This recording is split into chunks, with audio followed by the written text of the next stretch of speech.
Locati here.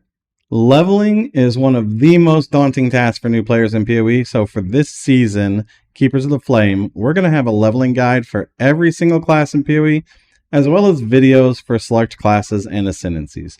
The POBs will be listed below in a Google Docs file. Most of these leveling guides will correspond with an in-game build guide for each class and ascendancy, but the in-game builds will be featured in a separate video so that you can choose how you want to level and then choose how you want to play the game. For now, let's get into it. Mervo.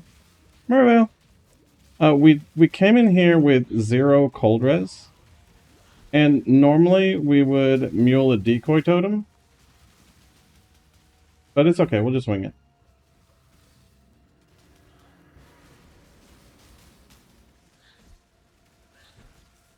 Die, Mervale. Eat mines.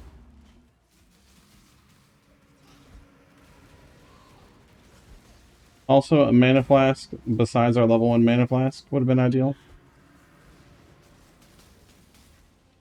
We're now out of mana.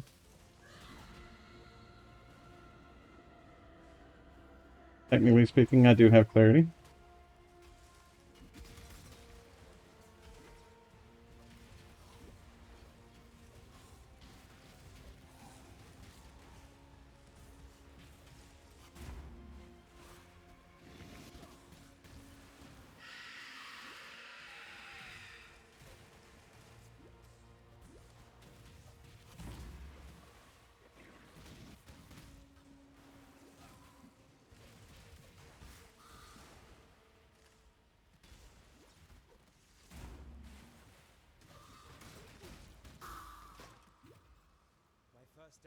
Got him.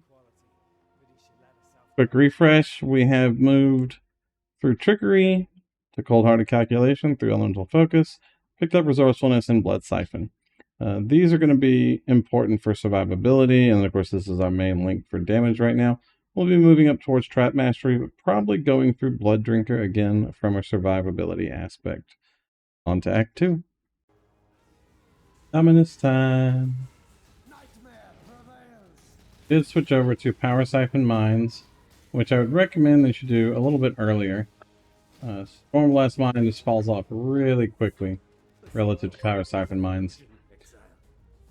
And so we're running a 4-link with Trap and Mine damage, Locust Mine support, Power Siphon, and added Lightning damage support. If you did not have a 4-link, I would just run added Lightning damage and drop Trap and Mine damage.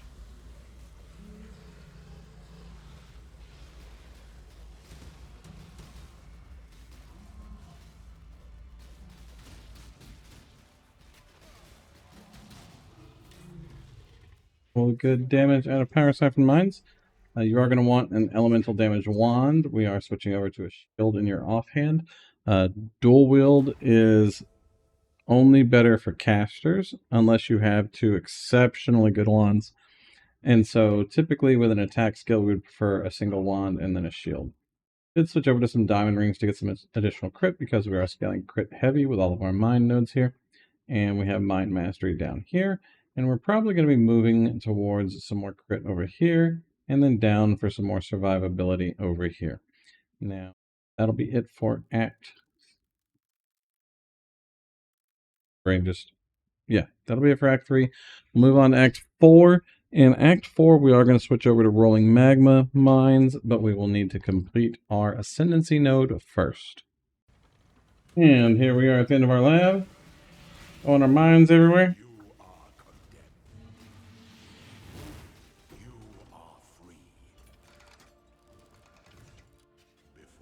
Always rush to the trial altar. And we go Sab. Now, the purpose of going Sab is strictly for Shrapnel Specialists, but this is where most of our power is going to come from. Perfect Crime is nice, but this is where we're getting all of our damage from. And we'll talk more about Magma and how it works later. We'll be taking Shrapnel Specialist as your first ascendancy. And now we are in the Aqueducts. We have moved over to Rolling Magma. We are running Volley support with high impact, Rolling Magma and Charged Mine support. And we switch over to Spell Damage Wands. But our passive tree is, as it always has been, with a focus on crit and a focus on damage. Did lose access to our shield charge, so we no longer have our shield charge, which is a little bit of a bummer. And then we're not going to have access to minefield support until we get a little bit later on towards the end of Act 4. And that'll be a big benefit to us then. Make sure you do have your automation active. As you can see, the clear on it is really solid. Charged mine support gives us frenzy charges and power charges, which are really good for our damage. And then the rolling magma itself, since it bounces in a scattered pattern instead of a traditional volley, it has much larger screen clear as well as a much greater chance of the balls rebounding back to the original target and hitting them over and over.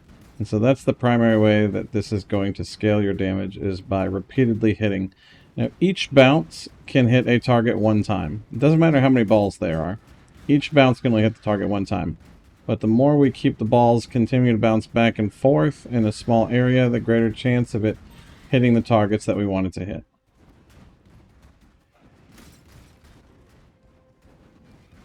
We're using Frostblink right now for our movement skill. Probably would want to use Flame Dash instead, which would get us through here a little bit quicker.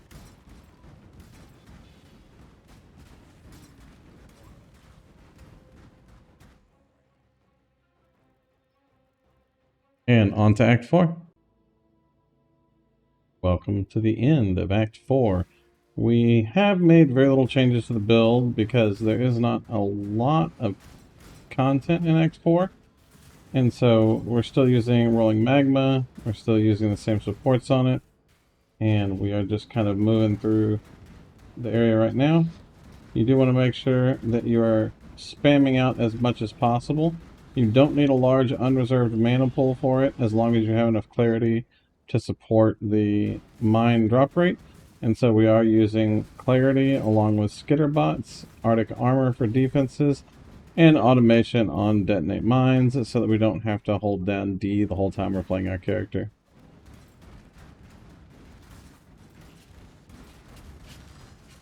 As you can see, clear is pretty solid.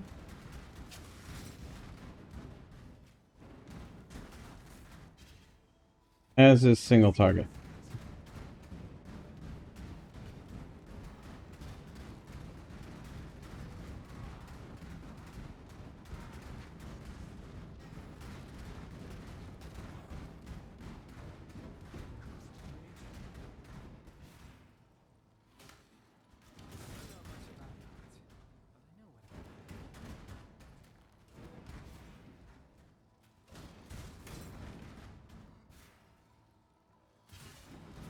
Now, most of your damage is going to come from your wands, so make sure you prioritize spell damage on your wands, flat damage to spells on your wands, and then crit and crit multi. Both of those are also very strong for us.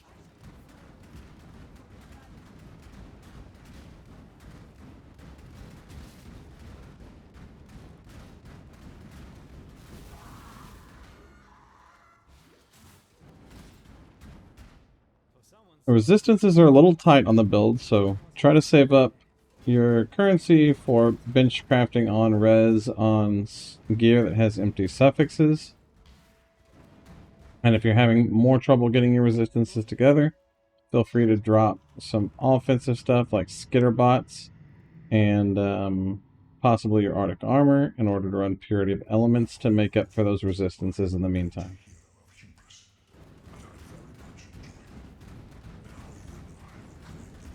Come on out, Malachi.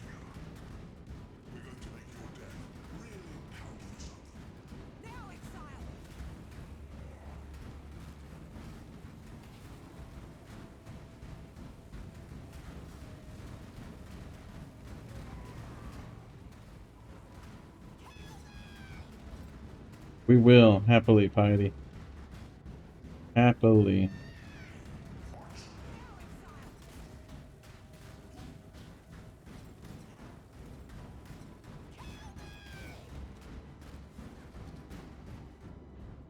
No! We went down. My life flask had run out, and I didn't realize it until it was too late. the woes of campaign.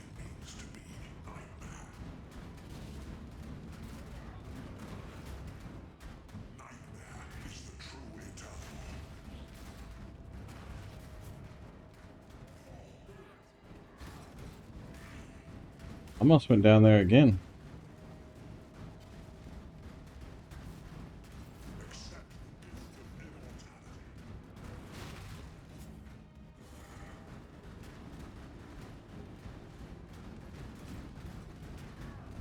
We do not have very good resistances, as evidenced.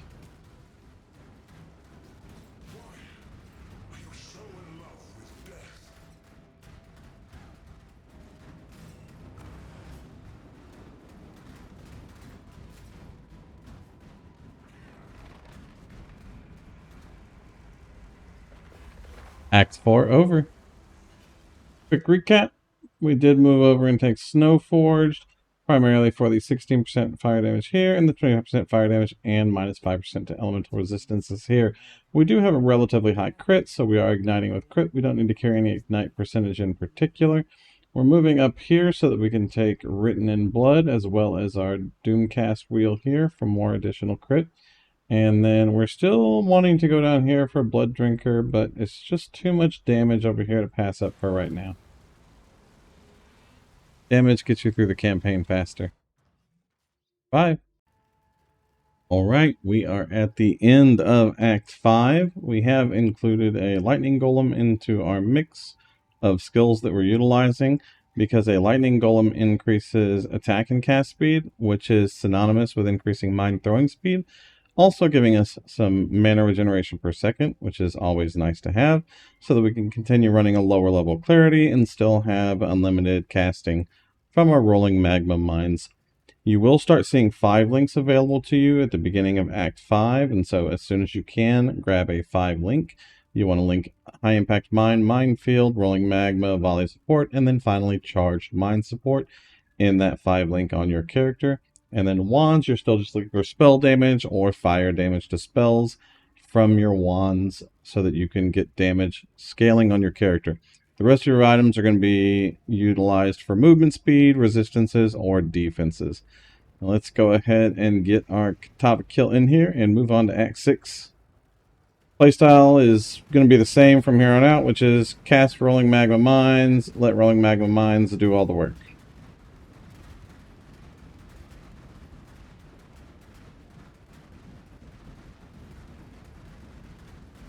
Now, I have been lazy. We currently do not have a curse set up on our character. We should be running Flammability Curse at this point. And I'll go ahead and pick that up after we kill Katava here.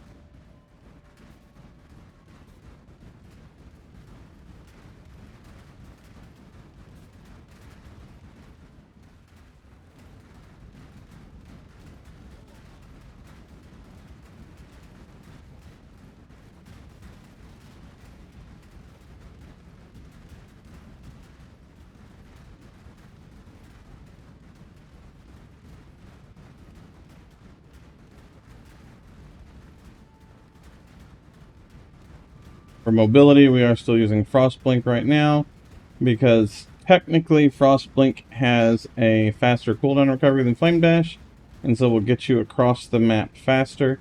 But if you prefer using Flame Dash for the charge buildup that it offers, that is a good option as well. If you have a really good wand, you can forego utilizing any sort of defenses, getting smashed in the face by Katava. Okay, we're leveling. Deaths happen. If you have a really good wand, you can forego using a dual-wielded wand and instead use a shield, giving you access to shield charge, which is much better mobility overall than Frostblink is.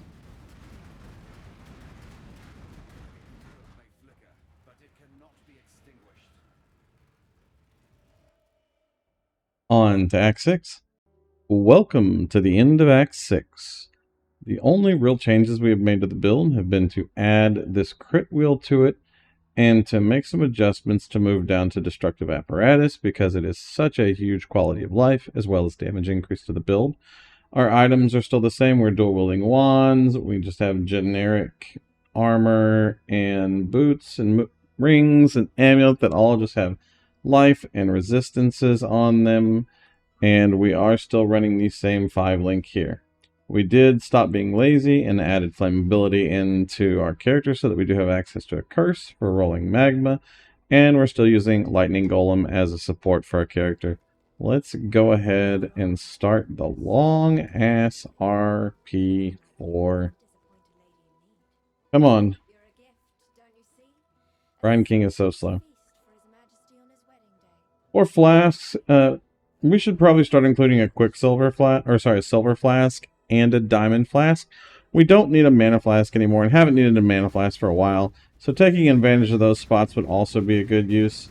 Bossing, as you can see, is very, very strong from a damage perspective, especially against large targets like Brine King. Against smaller targets, you'll do a little bit less damage. But having the multiple projectiles hitting him over and over is a huge advantage versus large targets.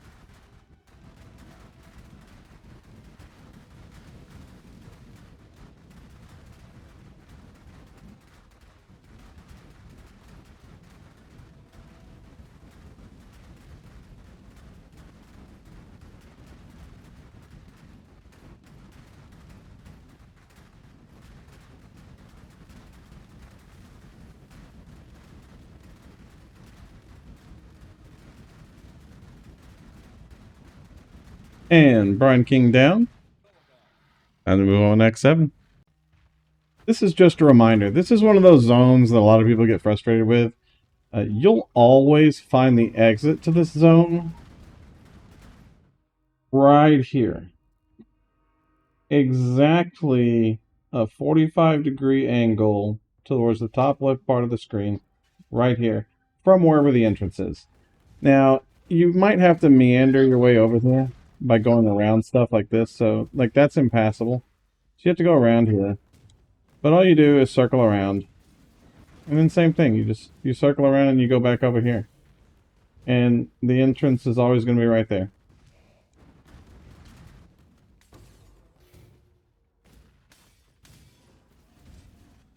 Very easy to get through the zone. Just be familiar with the layouts. And you can zoom, zoom, zoom.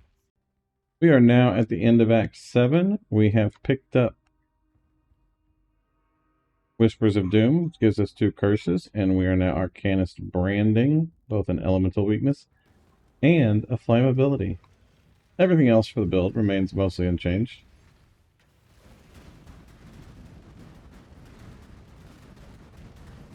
But the damage bonuses with the extra curses is phenomenal, especially for single target.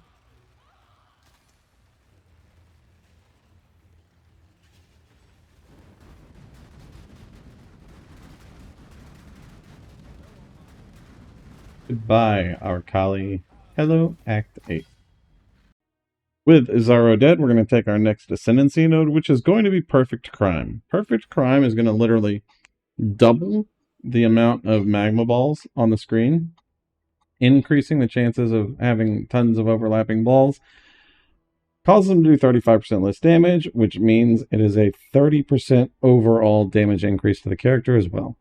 We are at the end of Act 8. On our passive tree, we move towards Throat Seeker and are going towards Affixing Explosives. Don't forget you have access to Physique and Alacrity as you need in order to hit the Strength and Dex requirements for your gear and your skills.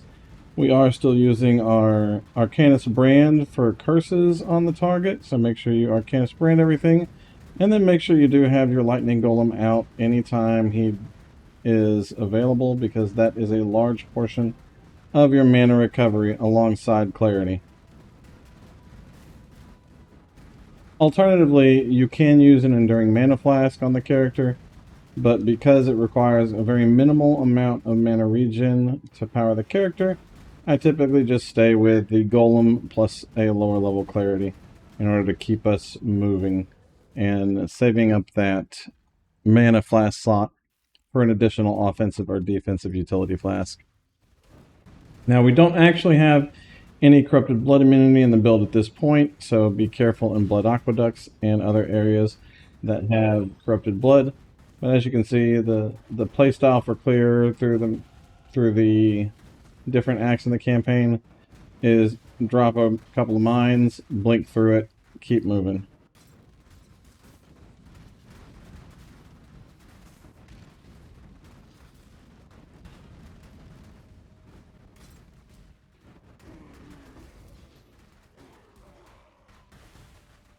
Shield charge makes for a very strong mobility skill that you can switch to anytime you get a good shield, and you can drop your double wands.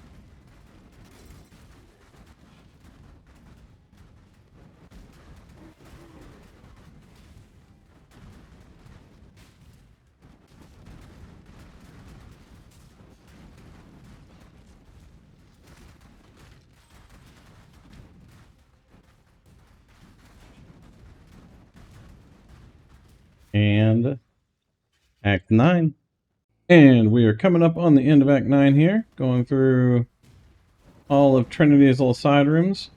Playstyle on the build remains the same. We have started just to move down and pick up some more damaging nodes on the tree. Survivability is still a little on the sketch side, so you do have to be a little cautious. But this build is not going to be a tanky one in the campaign. Mobility is phenomenal with blink plus shield charge. And then obviously very, very quick clear with a single drop of mines, which gets basically everything on the screen and sometimes a little bit off of the screen.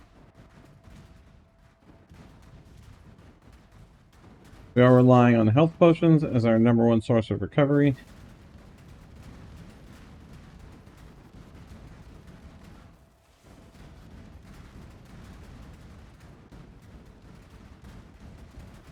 And as you can see, even against small targets, we still have just a tremendous amount of single target damage.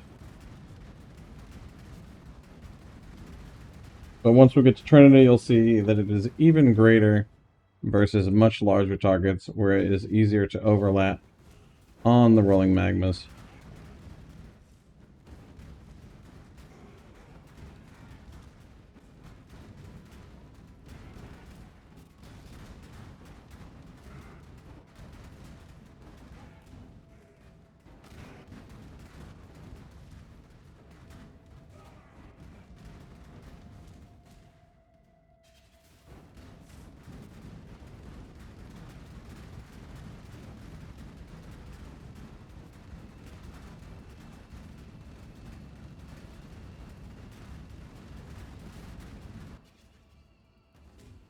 And Dodri.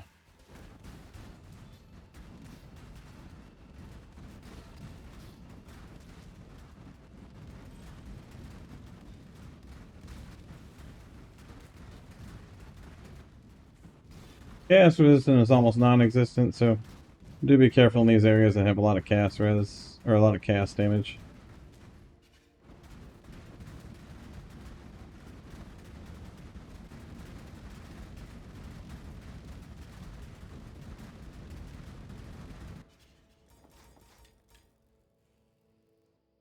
And just as a reminder, move down towards Harrier for True Strike. We did finish off efficient explosives.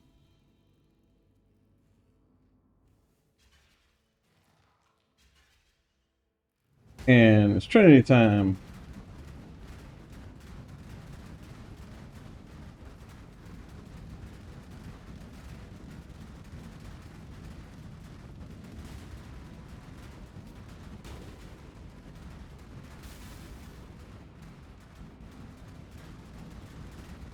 Did come in here with no life flasks at all.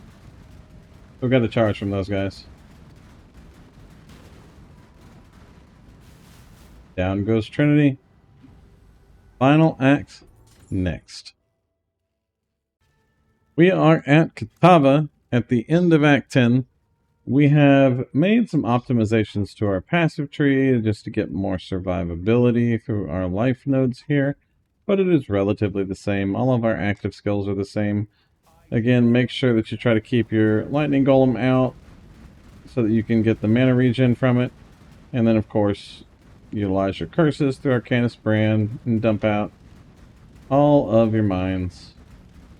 As you can see, Katava goes down real quick, as most large bosses do.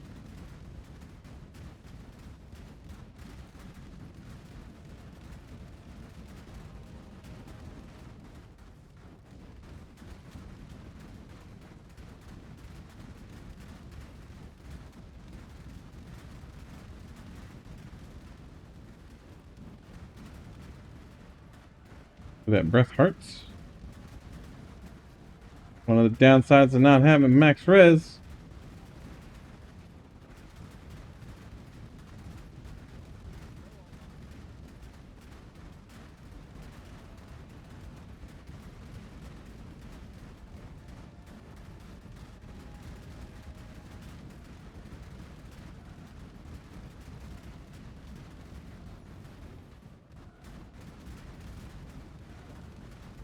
Make sure you keep your Arcanus brand down so that you're always got curses.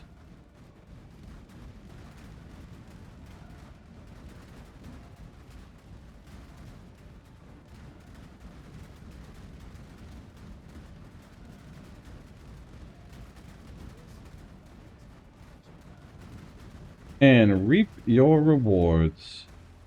Campaign done. Well, I guess we gotta kill the heart first. Then campaign done. Now that we are through with the campaign, let's see how our guy performs in a T16 map. Just going to run a white T16 Jungle Valley. We did pick up just a generic 6th link so that we had access to Elemental Focus as the 6th link on our skill here. Everything else is identical, including our passive tree. And Admiral Coat, it really is just some evasion and ES. The free shock and ignite don't do anything for us because we have Elemental Focus, and then the elemental damage you deal is resisted by lowest elemental resistance is the same for us because we're only doing fire damage anyway. And we have flammability. But let's go ahead and run this T16 and see how our guy does. Now, from a survivability standpoint, we obviously still need a whole lot to make this guy feel good.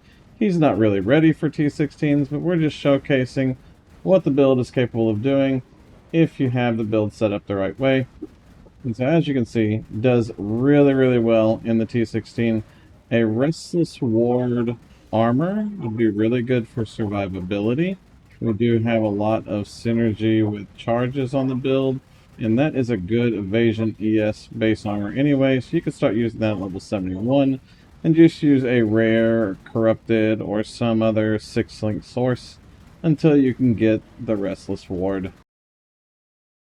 And here is the POB for our rolling magma miner. This will be set up in an Acts 1 through 10 setup. Act 1 will have your skills and your tree associated with it. For skills, you're going to start off with Stormblast Mine with Prismatic Burst, Clarity, Shield Charge for movement, and Frost Blink for movement. Act 2, you're going to switch over to Power Siphon Mines with Locust Mine and some added flat damage. It can be added lightning damage or added cold damage depending on what your link looks like. Clarity, Shield Charge, Frost Blink for movement, as well as Skitter Bots for damage. Act 3, we're going to open up and change over to Rolling Magma with High Impact Mine, Minefield, and Volley. You're probably going to want to make sure that you get a 4-link ASAP on this. Links are very important on the Rolling Magma build because High Impact Mine consumes 1 link initially. Outside of that, Clarity, Shield Charge and Frost Blink for mobility, Flammability for a curse, automation on your detonate mines so you no longer have to hold down D while you're playing the game. You can slap Steel Skin into that automation for some survivability, and it summons Skitterbots for your aura. Act 4, we're going to be adding in Summon Lightning Golem with everything else remaining the same here. Act 5, we're going to add in Arcanus Brand with Elemental Weakness and Flammability because we do pick up Whispers of Doom. Act 6, we're going to be keeping everything pretty much the same. And from Act 6 through Act 7, you're going to have, or Act 6 through Act 10, you're going to have almost no changes to your skills. The only changes you're going to make are going to be adding charged mines as soon as you have access to the additional power charge and frenzy charge here, and then adding back into Minefield as soon as you have access to a 5-link. Now, as far as our passive tree goes, Act 1, we're going to come out and take Trickery and Cold-Hearted Calculation. Act 2, we're going to move up to Successive Detonations and take Resourcefulness and Blood Siphon for survivability. Act 3, we're going to come out and take Devastating Devices. Act 4, we're going to take Snow Forged and Explosive Elements. In Act 5, we're going to move up and take Whispers of Doom, and then come over to Throat Seeker for Critical Strike Chance and Critical Strike Multi. Act 6, we're going to come down and take Destructive Apparatus for Mind Throwing Speed. Act 7, we're going to come over here and take Efficient Explosives, and then move down into our 2 Frenzy and Power Charges so that we can take advantage of Charged Mines. Act 8, we're going to pick up some more Crit and Spell Crit here, and move down to Harrier. Act 9, we're going to finish off getting Hired Killer and True Strike. And then in Act 10, we're just going to be taking some more points around the tree for survivability and damage. Now, this build will take you through all of the campaign and all of your mapping, all the way up to T16 mapping. We will have a build guide associated with the early mapping and in-game mapping as we get closer to the league. But if you have any questions over this leveling guide, please drop a comment down below or come by Twitch and ask. I'm happy to help. Thank you very much for watching. If you enjoyed this content, please like, subscribe, drop a comment down below. As a reminder, I'm happy to offer one-on-one support for any of my builds. Just come by Twitch during any live stream time. Thank you very much. Peace.